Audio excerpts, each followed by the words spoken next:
രാഹുൽ മാങ്കൂട്ടത്തിൽ ഒന്നിൽ കൂടുതൽ യുവതികളുടെ ഗർഭഛിത്രം നടത്താൻ നിർബന്ധിച്ചെന്ന് അന്വേഷണ സംഘത്തിന്റെ നിഗമനം. ആശുപത്രികൾ കേന്ദ്രീകരിച്ച് ക്രൈംബ്രാഞ്ച് അന്വേഷണം.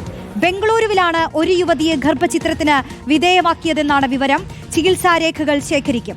യുവതികളുടെ മൊഴി രേഖപ്പെടുത്താനാണ് ക്രൈംബ്രാഞ്ചിന്റെ നീക്കം. മൊഴി ലഭിച്ചില്ലെങ്കിൽ നിയമോപദേശം തേടും. റോഷിബാൽ നൽകും വിശദാംശങ്ങൾ. റോഷിബാൽ, ആരോപണങ്ങൾ വന്നപ്പോൾ തന്നെ, പലതരത്തിലുള്ള പരാതികൾ ഉയർന്നപ്പോൾ തന്നെ വലിയൊരു സംഘം, രാഹുൽ മാങ്കൂട്ടത്തിലിനെ പിന്തുണയ്ക്കുന്ന സംഘം പറയുകയായിരുന്നു, ഇത്തരത്തിലുള്ള ആളുകളെയില്ല, ഇങ്ങനെയുള്ള വ്യക്തികളെയില്ല, ഇതെല്ലാം ഗർഭഛിത്ര കഥകളൊക്കെ കെട്ടുകഥകളാണെന്ന്. പക്ഷേ അന്വേഷണ സംഘത്തിന്റെ നിലവിലുള്ള കണ്ടെത്തലുകൾ ഗുരുതരമാണ്. അതിൽ 2 സ്ത്രീകൾ ഗർഭഛിത്രം നടത്തിയിട്ടുണ്ടെന്നുള്ള വിവരമാണല്ലേ ലഭിക്കുന്നത്?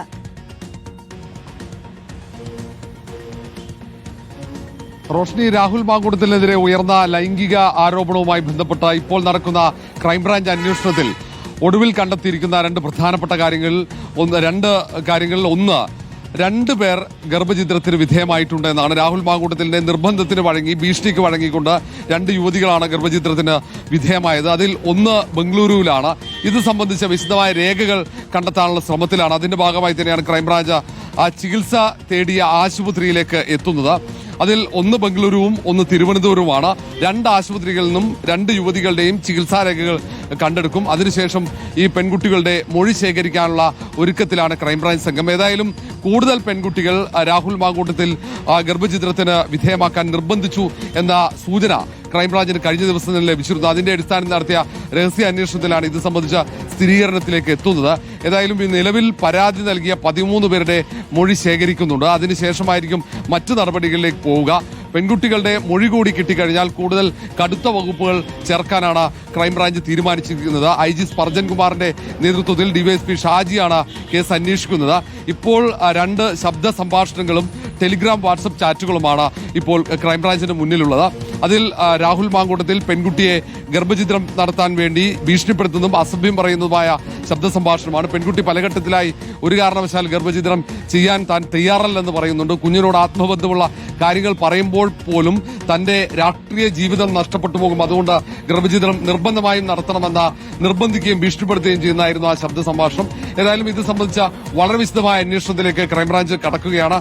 കൂടുതൽ പേരുടെ മൊഴി കൂടി എടുക്കാനുള്ള തയ്യാറെടുപ്പുണ്ട്. 3 വനിതാ മാധ്യമ പ്രവർത്തകരുടെ മൊഴി കൂടി രേഖപ്പെടുത്തും. അത് ഇരകളായ, പീഡനത്തിനിരയായ പെൺകുട്ടികളുമായി സൌഹൃദമുള്ള വനിതാ മാധ്യമ പ്രവർത്തകരാണ്. അവരിൽ നിന്നും കൂടുതൽ തെളിവുകൾ ലഭിക്കുമെന്ന കണക്കുകൂട്ടൽ കൂടി അന്വേഷണ സംഘത്തിനുണ്ട്.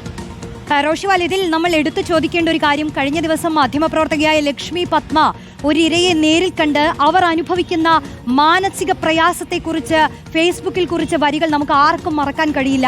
ഈ ഒരു വിഷയത്തിന്റെ ഗുരുതരാവസ്ഥ കൂടുതൽ സമൂഹം തിരിച്ചറിയുന്നത് പോലും ഇത്തരത്തിൽ ഇരകളെ കാണുന്ന, അവരുടെ വിഷമം തിരിച്ചറിയുന്നവരുടെ ഈ ഇത്തരത്തിലുള്ള പോസ്റ്റുകൾ പങ്കുവെക്കുന്നതിലൂടെ കൂടിയാണ്. പക്ഷെ അതിൽ പറയുന്നുണ്ട്, ഇരകളെ സ്വാധീനിക്കാനുള്ള ശ്രമം പോലും നടക്കുന്ന ഘട്ടത്തിൽ ഈ ക്രൈംബ്രാഞ്ചിന്റെ അന്വേഷണ പരിധിയിൽ അത്തരം കാര്യങ്ങൾ കൂടി വരുമല്ലോ അല്ലേ?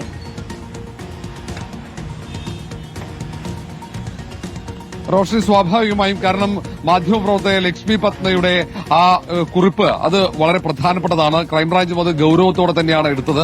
കാരണം പെൺകുട്ടിയെ നേരിട്ട് കണ്ട, ഈ വിവാദങ്ങൾക്ക് ശേഷം ഇരയെ നേരിട്ട് കാണുന്ന ഒരു വ്യക്തി എന്ന നിലയിൽ അവരുടെ വെളിപ്പെടുത്തൽ ഗൌരവത്തോടെ എടുക്കാനുള്ള പ്രധാനപ്പെട്ട കാരണം അതിൽ ഈ കുട്ടി അനുഭവിക്കുന്ന ട്രോമയാണ്. വളരെ ഗുരുതരമായ ഒരു മാനസിക പ്രശ്നങ്ങളിലൂടെ ഈ പീഡനത്തിന് ശേഷമുണ്ടായ ആഘാതം അത് അതിജീവിക്കാനുള്ള ശ്രമത്തിലാണ്. കൃത്യമായി ഭക്ഷണം കഴിക്കാൻ സാധിക്കുന്നില്ല, കൃത്യമായ ചികിത്സ പോലും ലഭിച്ചിട്ടില്ല എന്ന ഏറ്റവും ഗുരുതരമായ വെളിപ്പെടുത്തലാണ്. ആ ഒരു സാഹചര്യത്തിൽ കൂടിയാണ് ആ ഒരു വെളിപ്പെടുത്തൽ ക്രൈംബ്രാഞ്ച് പരിശോധിക്കും. സ്വാഭാവികമായും ലക്ഷ്മി പത്മയിൽ നിന്നും ഇത് സംബന്ധിച്ച വിവരങ്ങൾ തേടാനുള്ള സാധ്യതയുണ്ട്. കാരണം കുട്ടിയുടെ ആരോഗ്യസ്ഥിതി പോലും അപകടകരമാവുന്ന രീതിയിലാണ് ഈ ഗർഭഛിദ്രം നടത്തിയത്. അശാസ്ത്രീയമായ ഗർഭഛിദ്രമാണ്. അത് കൃത്യമായി ആ ടെലിഫോൺ സംഭാഷണത്തിൽ വ്യക്തമാകുന്നുമുണ്ട്. ഈ സാഹചര്യത്തിൽ കുട്ടിക്ക് ആവശ്യമായ ചികിത്സ ലഭ്യമാക്കണമെന്ന ആവശ്യം കൂടി സർക്കാർ മുന്നിലേക്ക് വരുന്നുണ്ട്. ഏതായാലും ഇത് സംബന്ധിച്ച തീരുമാനമെടുക്കേണ്ട സർക്കാരാണ്. നിലവിൽ പരാതിയുമായി വന്നില്ലെങ്കിൽ പോലും കേസെടുത്ത് അത് സംബന്ധിച്ച് കുട്ടികളിൽ നിന്ന് വിവരങ്ങൾ ശേഖരിച്ച് ശക്തമായ നടപടിയുമായി മുന്നോട്ട് പോകാൻ തന്നെയാണ് പോലീസിന്റെ തീരുമാനം. ശരി, റോഷിവാലാണ് വിശദാംശങ്ങൾ നൽകിയത്.